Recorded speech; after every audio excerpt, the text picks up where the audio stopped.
Eu vou deixar um exercício aqui para vocês, que é o próximo resultado. Tá? Que é uma outra forma de você definir funções holomorfas, tá? Eu vou colocar assim, funções holomorfas definidas por integrais.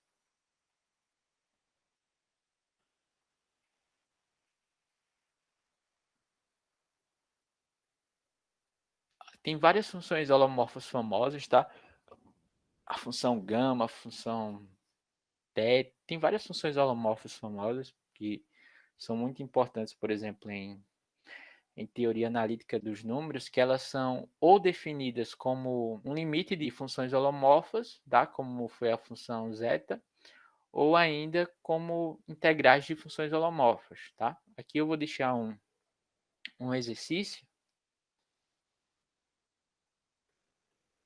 e vou dar a ideia de como vocês devem fazer, tá? De uma condição que nos diz que quando você tem uma função que seja definida por uma integral, como essa condição nos garante que essa função vai ser holomorfa, tá? Então, para ser preciso, eu vou escrever aqui as condições do teorema, que é o teorema que eu vou deixar como exercício, tá? Tem feito também no livro de Stein, mas em qualquer passagem que vocês não conseguirem entender, aí vocês colocam no fórum, falam comigo, tá? Que eu dou uma ajuda. Então, seja f uma função definida nesse conjunto aqui, ó, no ômega cartesiano 0,1, tá? 0,1 intervalo compacto, idem C, onde ômega contido em C é aberto, tá? Ou seja, ela vai ser uma função definida nesse cilindro daqui, essa função f. Tal que vale isso daqui, eu vou supor duas coisas, tá?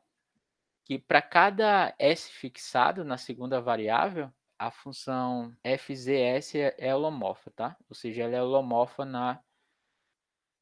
no primeiro parâmetro, tá? F de zs é holomorfa em z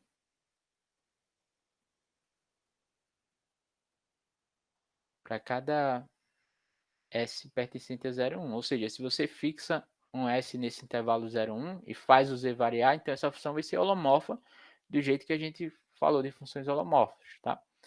E eu vou supor também que essa função seja contínua.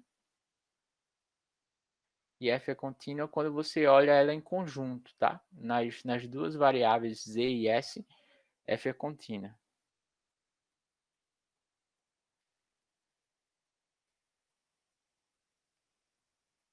Tá? Veja que ômega cartesiano 0,1 é um subconjunto do R3, tá? Então, é a mesma noção de, de continuidade que vocês conhecem no curso de análise no RN, que é a mesma noção no R2, no R3, no R4. Né? Não tem muita diferença a dimensão. Tá? Então, essa função é definida assim, como uma integral. Então, a função que eu vou chamar de f de ômega em c,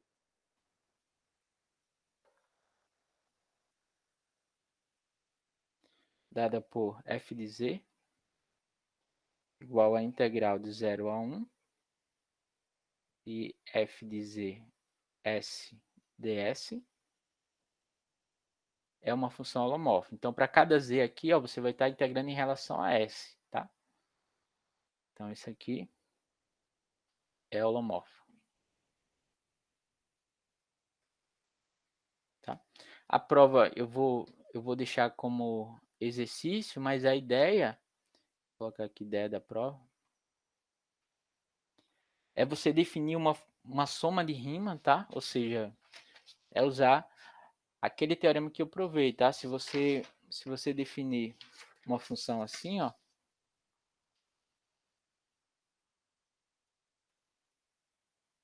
define a fn de z como sendo 1 sobre n a soma de k igual a 1 até n de f de z k sobre n, tá? Ou seja, isso daqui é uma espécie de soma de Riemann, cada Fn. Você está pegando o intervalo 0, 1, olha para cá. Você está pegando o intervalo 0, 1 e está dividindo esse intervalo em n subintervalos de tamanho 1 sobre n, tá? Então, aqui 0, 1. E você vai estar dividindo em n intervalos.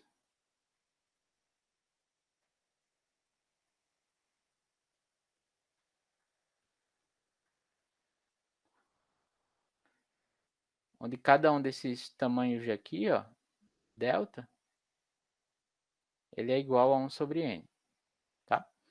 E aí você está pegando ó, 1 sobre n, que é o tamanho do intervalo, e está multiplicando f vezes esse. Lembra que o k aqui ele vai estar variando de 1 até n. Então você vai estar sempre multiplicando esse tamanho do intervalo vezes o valor da função nesse ponto.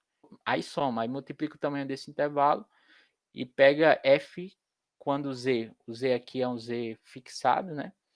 Z, e pega o valor da função nesse outro ponto daqui. Essa função fn faz isso. É como se fosse uma soma de Riemann, tá? Então a ideia é provar que fn, então a afirmação que eu vou deixar para vocês provarem é que fn ela converge uniformemente para f, tá? Onde f é essa função aqui que a gente deu. A integral de 0 a 1 de f de z de s de s, tá? E como cada uma dessas funções aqui é holomorfa, por que é holomorfa? Porque a gente está supondo pela propriedade, aqui se eu chamar aqui de propriedade 1, e aqui a propriedade 2, tá? Então, como a função f de z s é holomorfa em z para cada s, então essa função daqui, como é uma soma de funções, uma soma finita de funções holomorfas, tá? Então a função fn é holomorfa. Então se fn converge uniformemente para f, pelo teorema que a gente provou, a função limite também é holomorfa, tá bom? Então é um outro jeito também de definir funções holomorfas, tá? Isso é útil, por exemplo, quando você vai estudar, sei lá, teoria analítica dos números e qualquer outra coisa que você precise de uma função holomorfa que seja definida por integral, tá? Um jeito de verificar de maneira rápida que a função é holomorfa é que ela atende essas duas condições aqui, por exemplo, certo? Bom, vou deixar a prova como exercício e agora a gente vai ver o princípio da reflexão de Schwarz, que é o nosso último conteúdo. Princípio da reflexão de Schwarz, tá?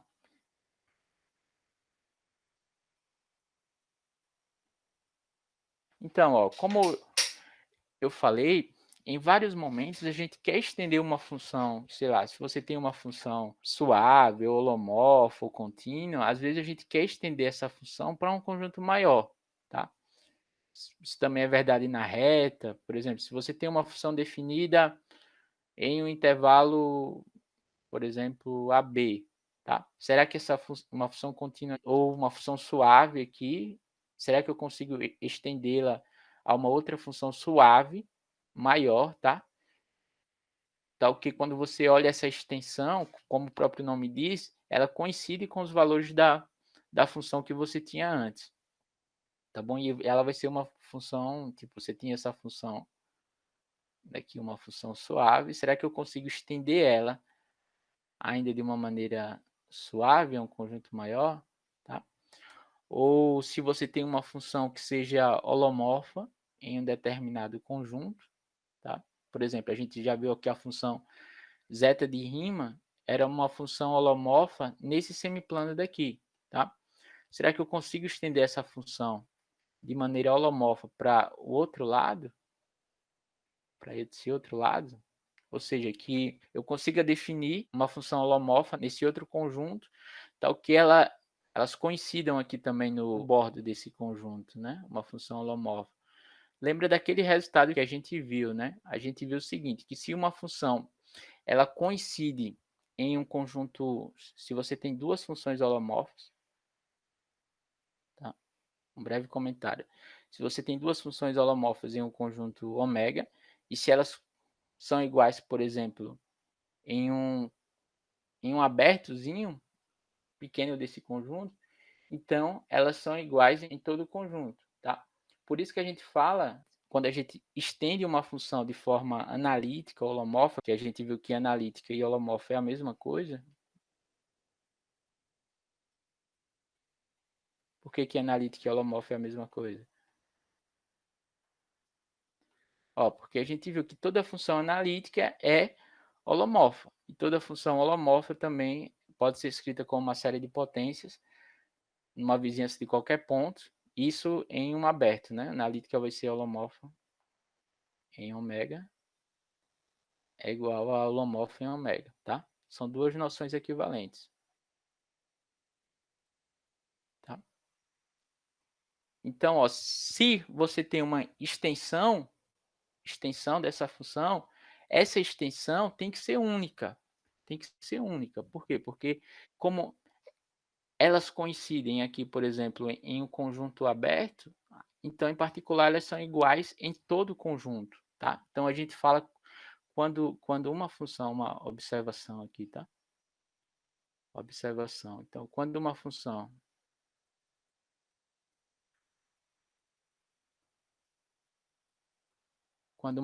holomorfa em ômega pode ser estendida analiticamente ou holomorficamente, tá?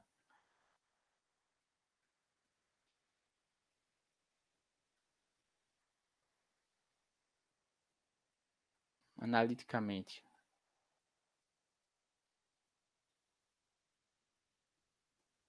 Analiticamente, há um outro conjunto maior, né?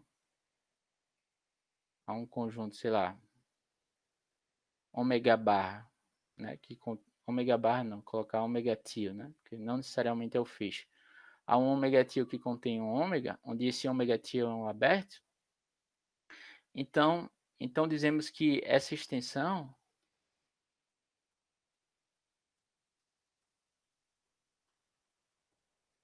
é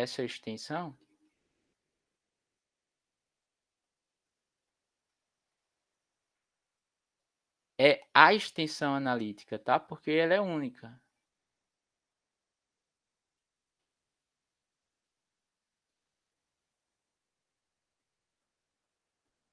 É a extensão analítica da função dada, tá? Mas em geral não é fácil você estender essa função analiticamente, tá? Em alguns casos é até impossível, tá? É a extensão analítica da função dada, tá? Então, esse teorema daqui, que é o teorema de Schwarz, ele nos dá um primeiro modo de como estender uma função analiticamente a um conjunto maior, tá? É um caso muito, vamos dizer assim, específico, mas é útil em alguns casos, tá? Então, deixa eu já anunciei ali o princípio da reflexão de Schwarz. Então, vamos enunciar, né? O que é que ele quer dizer precisamente. Então, ó, eu vou pegar ômega, veja como ele é preciso, como ele é um caso muito particular, mas é útil, tá? Em alguns momentos. Então, seja ômega contida em C, um aberto simétrico, tá? Simétrico em relação ao eixo real.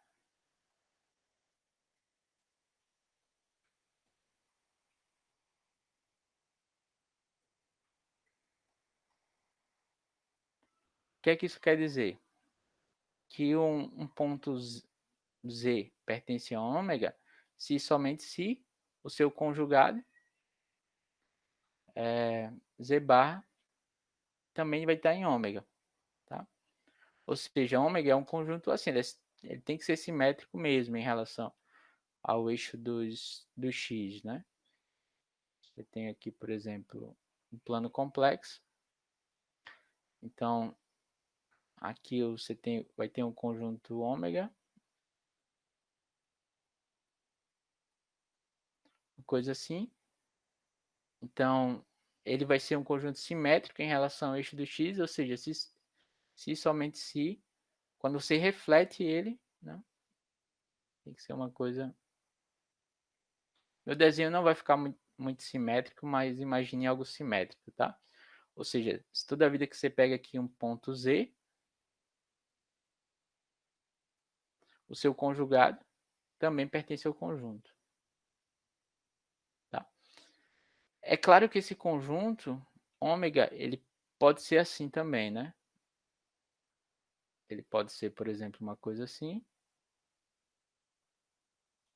unido com esse outro pedaço daqui, tá?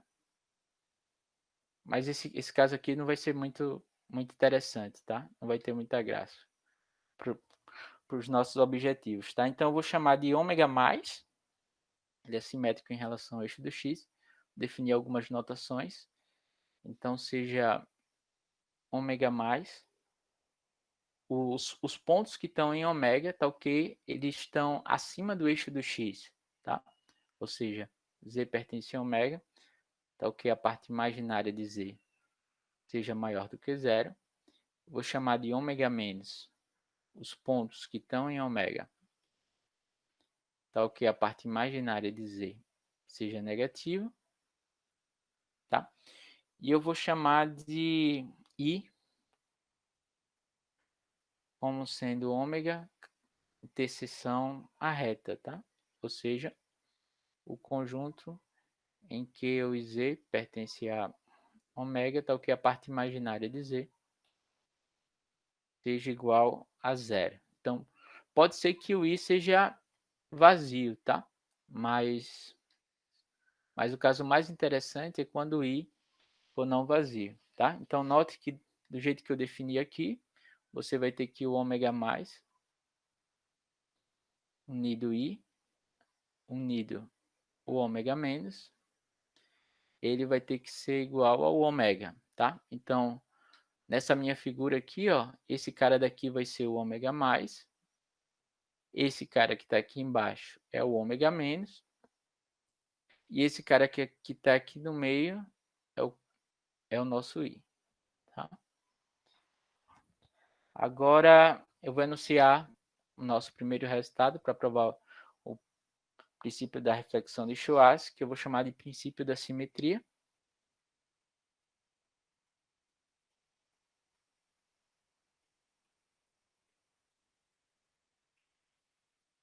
Princípio da simetria. Ele diz o seguinte: sejam duas funções contínuas, tá?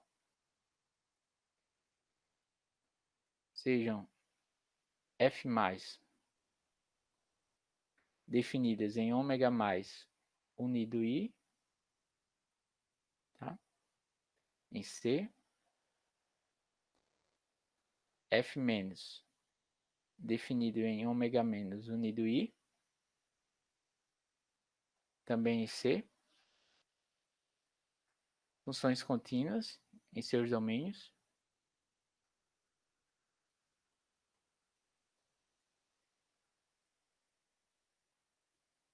tá? Tal que f restrito a ômega mais e f restrito a ômega menos, e f mais restrito a ômega mais e f menos restrito a ômega menos, elas são funções holomorfas. Tá? Restrito a ômega mais é holomorfo. E a mesma coisa para outra função.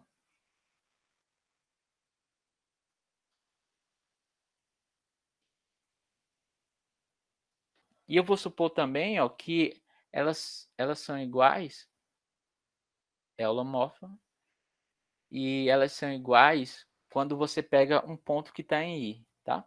E f mais de x.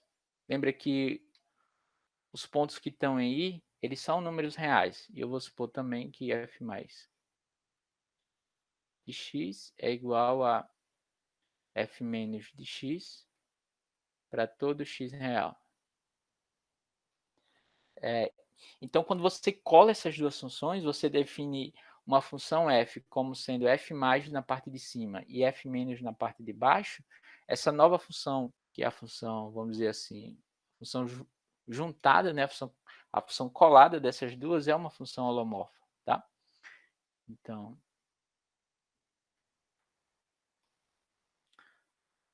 f de z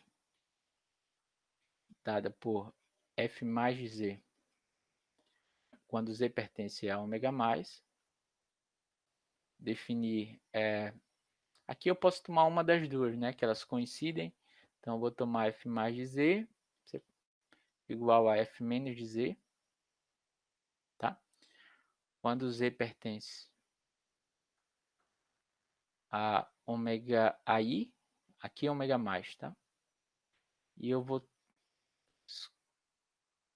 tomar a função f como sendo a f menos de z, se o z pertence a ômega menos. Então, essa função f, que é quando você junta a f mais e a f menos, é uma função holomorfa.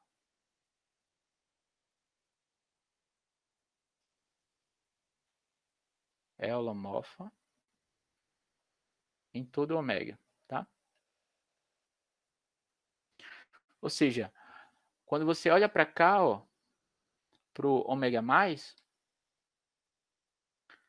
quando você olha aqui para o ômega mais, você tem uma função que vai ser holomorfa aqui nesse conjunto, tá? No conjunto em que pertence a ômega, tal que a parte imaginária seja maior do que zero, tá? A gente também está supondo que você tem uma outra função que é holomorfa nesse conjunto aqui de baixo, tá? Função que vai ser holomorfa aqui nesse conjunto aqui de baixo, tá? Tal que essas duas funções que são holomorfas aqui nessa parte de cima e aqui nessa parte de baixo, elas se estendem de forma contínua aqui nesse bordo que está aqui no meio, ao i, tá? Foi essa condição que eu coloquei aqui, tal que f mais e f menos, elas são funções contínuas, tá bom? Então, quando isso daqui acontece, você tem também que essas duas funções elas são iguais aqui nos pontos do eixo real, que pertencem ao ômega. Então, quando você junta essas duas funções, quando você cola a f mais com a f menos, definindo a f do jeito que eu defini ali, então essa função como um todo, ela vai ser uma função holomorfa, tá? É claro, é óbvio, né, que se a função que eu defini, ela vai ser holomorfa aqui na parte de cima, para todo ponto que eu pego aqui, ela vai ser holomorfa, porque ela coincide com f mais. Se eu pego um ponto aqui, então, eu consigo um disco pequeno, que também vai estar contido em ômega menos, tal que f vai ser igual à função f menos, nesse disco aberto. Então, a função também vai ser holomorfa em ômega menos. O problema está nesses pontos aqui de i, tá? Nesses pontos aqui, que estão em i, você não sabe se a função é holomorfa ou não. Aqui é o nosso i, tá? Então, nesses pontos é onde a gente vai usar o teorema de Moreira para provar que f vai ser holomorfa nesses pontos, tá bom? Então, deixa eu dar uma prova para esse resultado.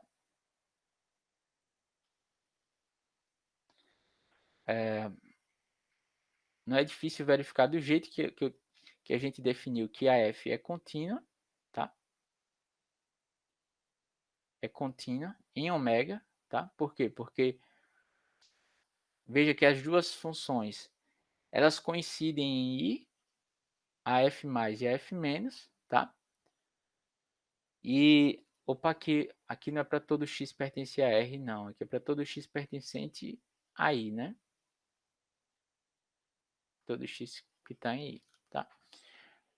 E você tem que, tanto a f mais definida em ômega mais unido i é contínua, e a f menos igual a ômega menos unido i também é contínua e elas são iguais em i, tá? Então, quando se junta as duas, ela é contínua, mas o problema está em verificar que ela é holomorfa, né? Noção de ser holomorfa é muito mais forte do que apenas ser contínua, tá bom?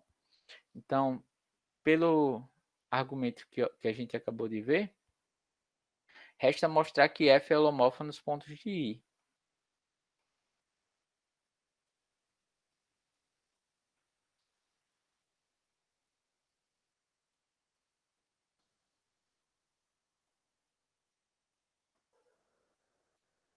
Então, eu vou usar para a prova Então, vamos provar isso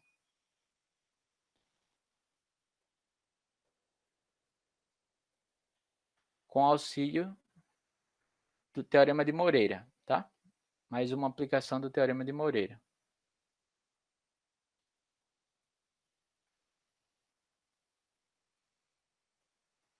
Então, suponha que D seja um disco qualquer centrado em um ponto de I.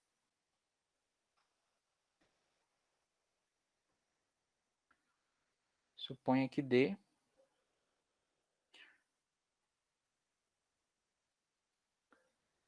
é um disco centrado em um ponto de I,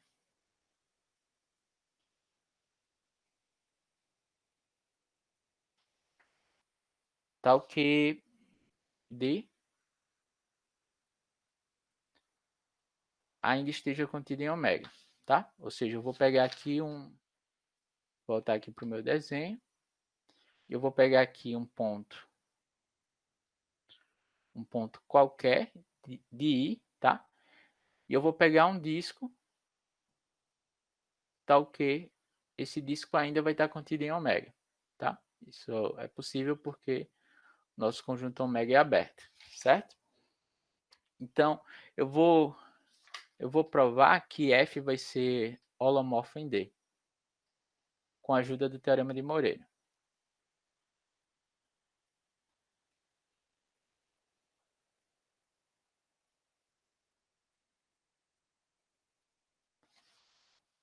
Então, suponha que eu tenho um caminho triangular em D, caminho qualquer, e eu quero provar que a integral ao longo desse caminho triangular sempre vai ser zero.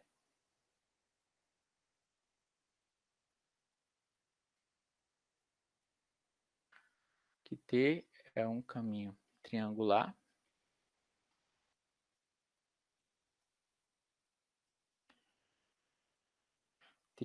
em D, tá? Como eu estava dizendo, suponha que T é um caminho triangular em D.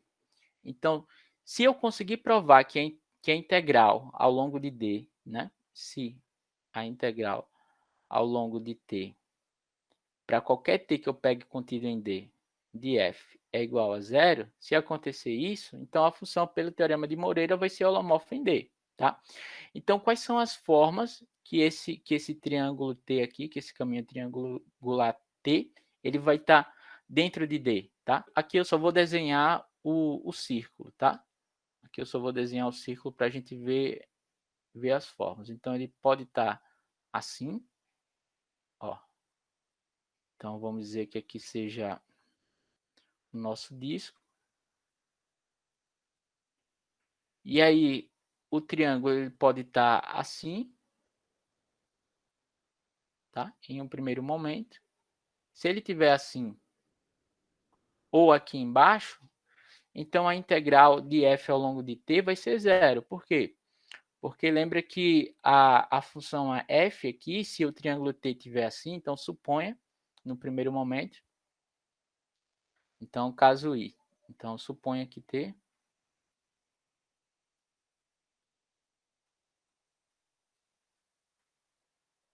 está no semiplano superior de D, né? Você tem esse semiplano superior e o semiplano inferior. Então, suponha que T está em um dos semiplanos.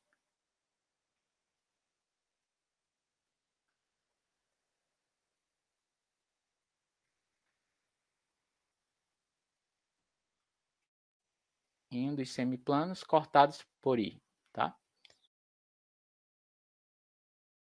Então, nesse caso, se T tiver assim, ou T tiver aqui embaixo, um caminho triangular assim, a integral ao longo de qualquer um desses casos daqui vai ser igual a zero. Por quê? Porque lembra que a função f, se t for esse triângulo vermelho daqui, aqui nesse caso você vai ter que a integral de f ao longo de t, de f de z, dz, vai ser igual à integral da função f mais, tá? De z dz, totalmente. Por quê? Porque o nosso caminho t vai estar totalmente nessa primeira região daqui, tá? Vai estar todinho nessa região daqui. E nessa região, a função f vai ser igual à função f+, tá? Esse foi o jeito que a gente definiu a função f. Mas a função f+, vai ser uma função analítica, tá? Ela é analítica em ômega+. Então, a gente sabe, pelo teorema de Gaussat, de Cauchy-Gaussat, que isso daqui vai ser igual a zero, tá? Então, se o triângulo ele vai estar ou no semiplano superior, totalmente contido, ou no semiplano inferior, a integral de f ao longo desse triângulo vai ser zero, tá bom? Porque a gente sabe que essa função daqui, ó, tanto a f mais quanto a f menos, elas são funções analíticas, são funções holomorfas, tá? Tanto em ômega mais quanto em ômega menos, tá? Agora, vamos supor que um dos vértices ou um dos lados esteja sobre I. Então, o caso 2 vai ser assim. Então, no caso 2, então nesse primeiro caso, a gente conseguiu mostrar para os triângulos desse tipo. Então, aqui agora vai ser triângulos do tipo 2.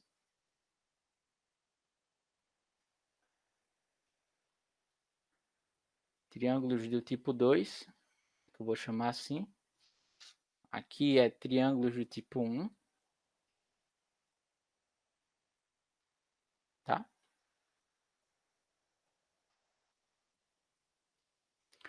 Então, nos triângulos do tipo 2, vamos supor que um vértice, tá?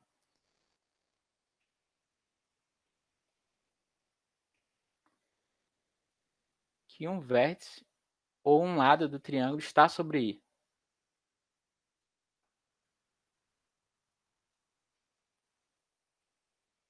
Um vértice ou um lado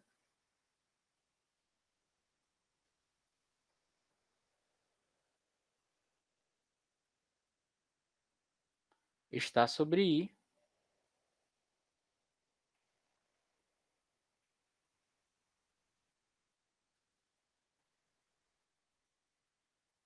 Está sobre I. Logo, você vai ter que o resto do triângulo ou está no semiplano superior de ômega ou no semiplano inferior, né? Então, a gente vai estar supondo assim.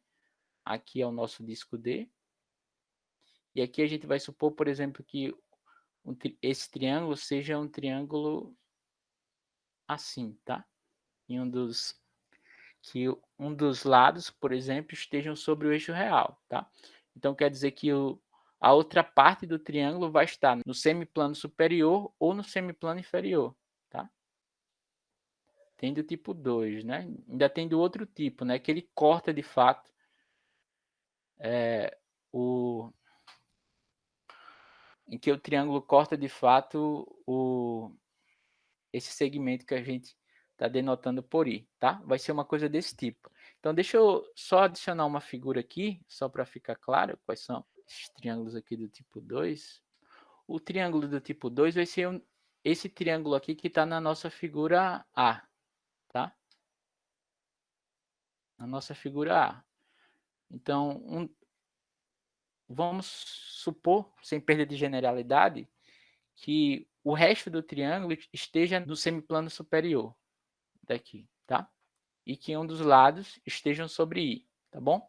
Então, nesse caso, nós vamos considerar um outro triângulo que está muito próximo de T, que é quando você levanta um dos vértices desse triângulo, tá? Você puxa esse triângulo um pouquinho para cima, tá? Um pouquinho para cima, de tal forma que ele ainda esteja contido em D. Você chama esse triângulo daqui de T-epsilon, tá? Então, ó, então deixa eu escrever isso daqui só para ficar claro. Então, seja T-epsilon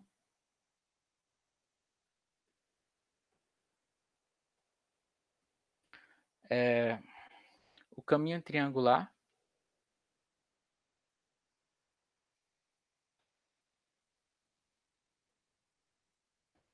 obtido de T levemente levantando obtida de T levantando levemente o lado ou vértice, tá? Que está em I.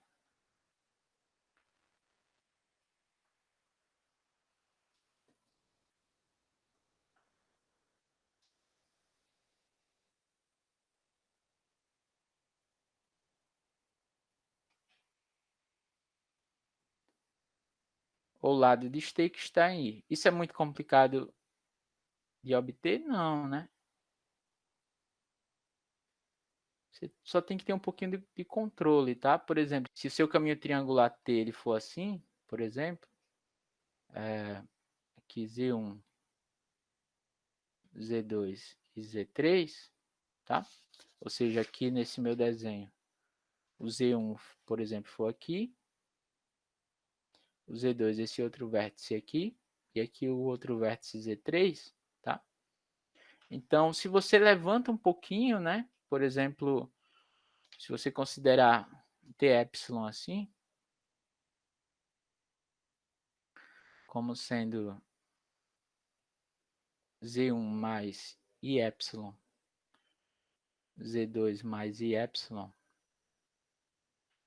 e Z3 mais I epsilon, ou seja, esse triângulo T epsilon ele tem esses novos vértices aqui, mas você só tem que ter um pouquinho de cuidado de tomar esse epsilon suficiente pequeno, tal que esse triângulo T epsilon ainda esteja contido em D, tá? Levemente, tá? Ó, mas pelo caso 1, esse triângulo superior aqui, T epsilon, ele vai estar todo contido no semiplano superior aberto de D, tá? Portanto, a integral, tá? Pelo caso 1,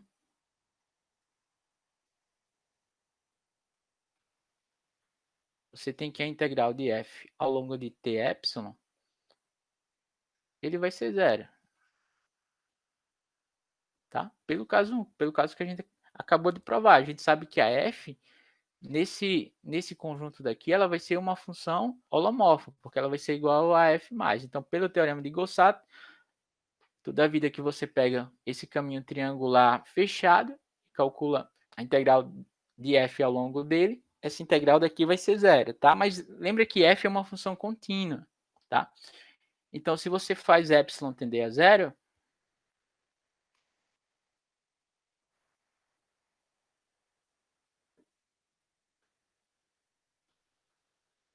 fazendo epsilon tender a zero, você vai ter que essa integral daqui, ela converge para a integral de f ao longo de t, tá?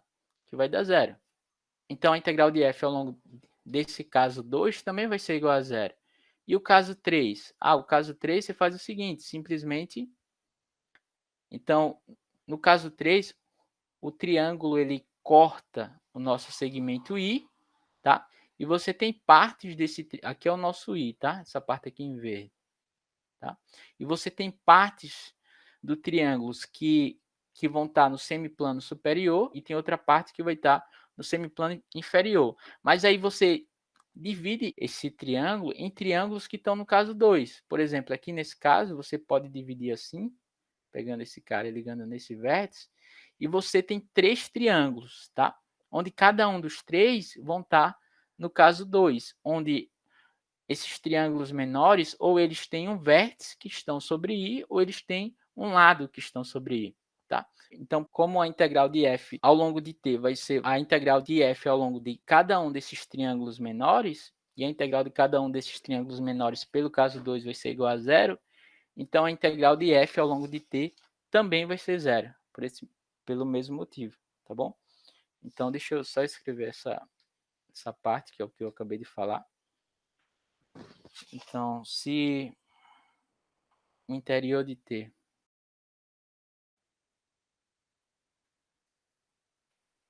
se o interior de T, ou seja, esse triângulo aqui, né? Triângulo sólido gerado por Z1, Z2 e Z3, que é o caso 3, tá?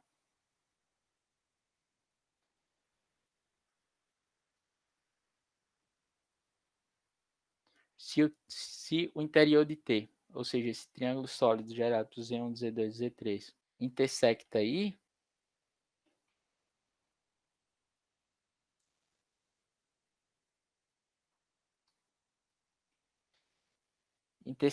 então podemos escrever T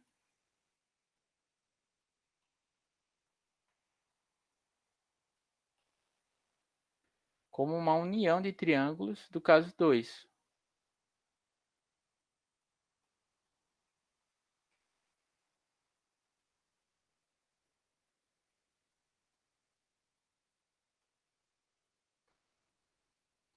como uma união de triângulos do caso 2, ou seja, com cada um dos triângulos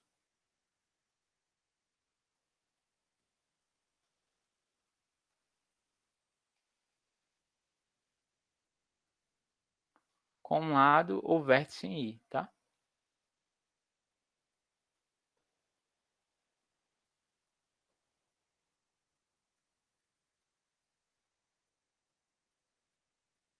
Tá?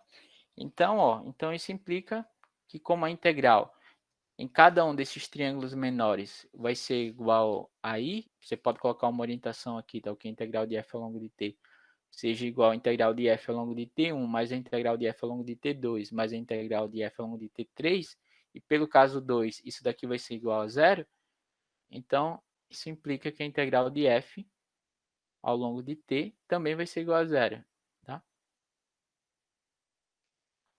Então, pelo teorema de Moreira, como a gente já viu todos os casos aqui em que esse triângulo possa estar disposto, né? Isso implica que F é holomorfo em D.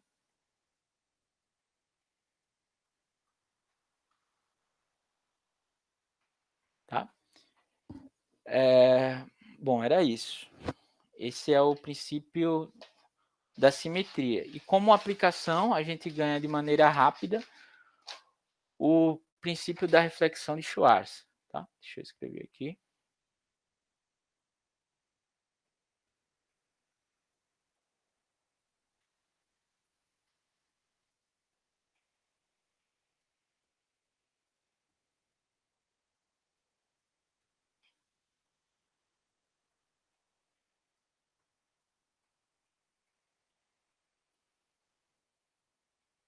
Diz o seguinte, com as mesmas notações que eu acabei de escrever o princípio da simetria, tá? Ou seja, se ômega é um aberto simétrico,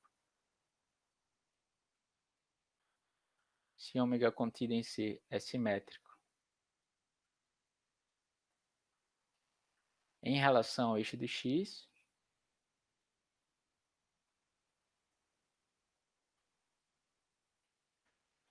e você já tem que uma função f mais está na parte superior de ômega,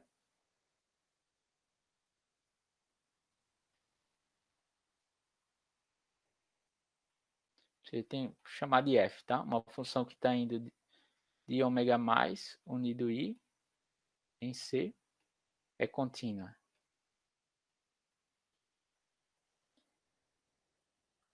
Tal que f restrito a ômega mais é holomorfa. Tá? Então, a função definida dessa maneira que eu vou definir aqui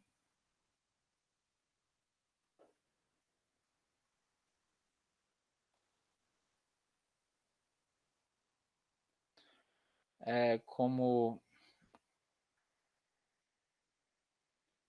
f de z igual a f de z, quando z pertence a ômega mais unido i, tá? E aí eu vou definir na parte de baixo de ômega, né? Eu vou pegar assim, ó, f de z barra, tá? Se o z pertence ao ômega menos, tá? Por que essa função vai estar bem definida? Perceba que eu tenho o seguinte, eu tenho um conjunto aberto, deixa eu fazer o desenho de novo.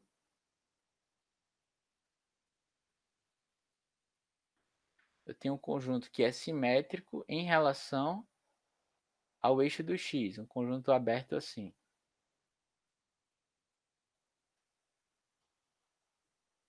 Conjunto que é simétrico em relação ao eixo do x, tá? Ó, e você tem uma função f que é contínua nesse cara daqui, tá? Unido com o i. O i vai ser esse cara daqui, né? O i sem essa parte daqui é o conjunto dos pontos de ômega, tal que a parte imaginária desse cara é igual a zero, tá? Então você pode definir, tá? Uma extensão dessa função f, que eu estou chamando de fzão, simplesmente assim, ó, se você pega um ponto z em ômega menos, como é que você faz a extensão? Você calcula o z barra, né? O z barra vai estar aqui, vai estar em ômega mais, tá? Se esse cara está em ômega menos, o z barra vai estar em ômega mais, tá? E nesse conjunto daqui, a gente vai ter que a f vai estar definida, né? Então, você calcula o f de z barra, mas aí ele não vai ser igual ao f de z. Você toma o conjugado dele de novo, tá? Se você faz isso, você define uma extensão para f e essa extensão vai ser uma função holomórfica, tá? Então, você definiu uma extensão para f agora em todo o ômega. Você definiu uma extensão para f aqui, nessa outra parte desse conjunto. Então, essa função definida assim é holomórfica, tá?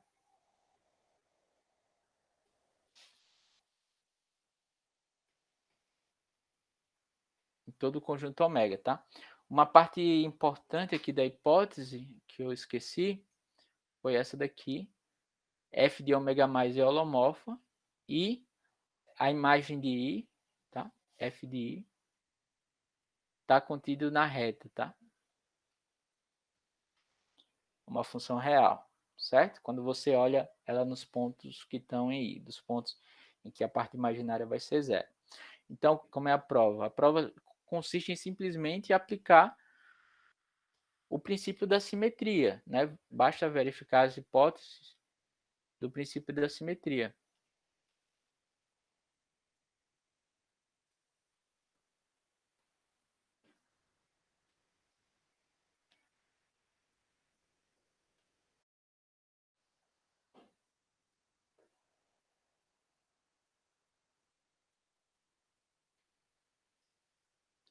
Então, basta verificar as hipóteses do princípio da simetria. Ó. Você nota que se você pega um ponto x pertencente a I, então você tem que o f de x barra, né? Esse x é um número real, né? Porque ele está sobre a parte... Você está supondo que a parte imaginária desse ponto vai ser igual a zero, né? Então, você vai ter que... Esse cara vai ser igual ao f de x barra, porque o x barra vai ser igual a x, tá? Mas a gente está supondo também que o f de i vai estar contido na reta, tá? Então, o conjugado do f de x barra vai ser o conjugado do f de x, mas esse cara daqui é um número real, então isso aqui vai ser o f de x, tá? Então, essa função que você definiu aqui embaixo, ela coincide com a função que está em cima quando você toma um ponto que está em i, tá? Você já tem que a função que está em cima, que eu chamei de fzinho, ela é uma função holomorfa nesse conjunto daqui. Então, basta verificar que essa função aqui dada nessa outra parte daqui, f barra de z,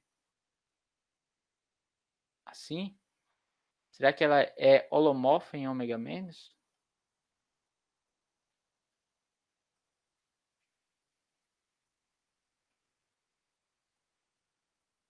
Tá? Se você tem isso, então as hipóteses elas satisfazem o princípio da simetria e você ganha aqui essa função, vamos dizer assim, que é a função colada, tá?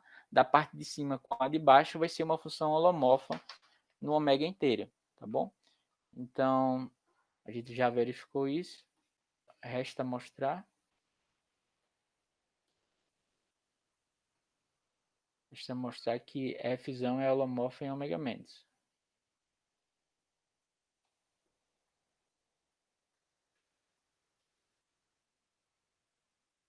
De fato, a gente vai provar que essa função é analítica em ômega menos e, portanto, ela é holomorfa lá, tá?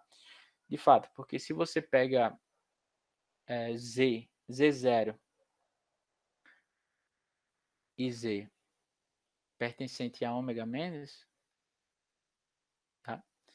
Então, isso implica que o conjugado desse cara e o conjugado desse cara, eles pertencem ao ômega mais, tá? Mas lembra que essa função, que é a função fzinho que eu chamei de fzinho, ela vai ser uma função holomorfa no ômega mais, né? Essa daqui, ó, fzinho é holomorfa em ômega mais. E a f vai ser igual a fzinho no ômega mais unido i. tá bom? Então, como ela é holomorfa nesse conjunto aberto, ela é analítica em ômega mais. Logo, ela pode ser escrita como uma série de potências ao redor do ponto Z0, tá?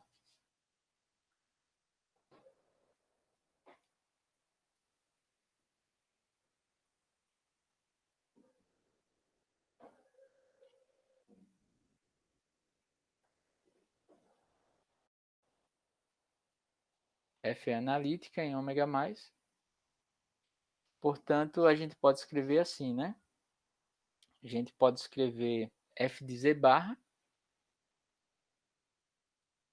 com uma série de potências. E a N Z barra menos Z0 barra elevado a N, tá? Mas, ó, quando você toma o conjugado aqui de cada uma dessas parcelas, então isso implica que o F de Z, né? O F de Z, lembra que quem é o F de Z que eu defini? O F de Z em ômega menos vai ser assim, tá? F de Z é o conjugado do F de Z barra. Aqui você já tem o F de Z barra. Então, opa, desculpa, não esse cara, mas o Fzão de Z, né?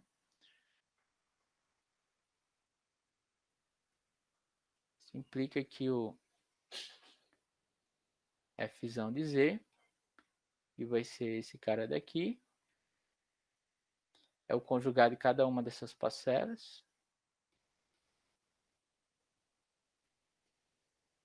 de AN barra por Z menos Z0 elevado a N, tá? Ou seja, você escreveu F como uma série de potências centrada nesse ponto Z0 que está em ômega menos, tá? Tá? Ó, os Z0 e os Z, eles pertencem ao ômega menos. Isso implica que F é holomorfa em Z0, em ômega menos, né? Porque esse Z0 é um ponto arbitrário. Tá? Uma outra observação é que essa série de potências que está aqui embaixo, ela tem o mesmo raio de convergência dessa daqui. Tá? Porque quando você toma 1 sobre o lim_sup do módulo da raiz enésima de AN, o módulo da raiz enésima de AN é o mesmo módulo da raiz enésima do seu conjugado. Então, como essa série daqui tem raio de convergência negativo, que é uma condição necessária e suficiente para que F seja analítica, né, em ômega, que tem uma série de potências de raio positivo, em que todo ponto Z0 do seu conjunto tem uma série de potências que representa a função em torno desse ponto, tá? Então, como essa condição também foi satisfeita para os pontos que estão em ômega menos, então a gente ganha que a função f ela vai ser analítica em ômega menos, e como a gente sabe, analítica é holomorfo quando você olha em um conjunto aberto, né? Essas coisas são sinônimos, tá? Deixa eu só salientar que são resultados que a gente já viu. Lembra que em um aberto, tá? F é holomorfa, importante isso, tá? Em um aberto ômega, não em um ponto, tá? Mas se F é holomorfa em um aberto, se somente se F é analítica em ômega, tá? Então, se você tem um, você tem outro, beleza?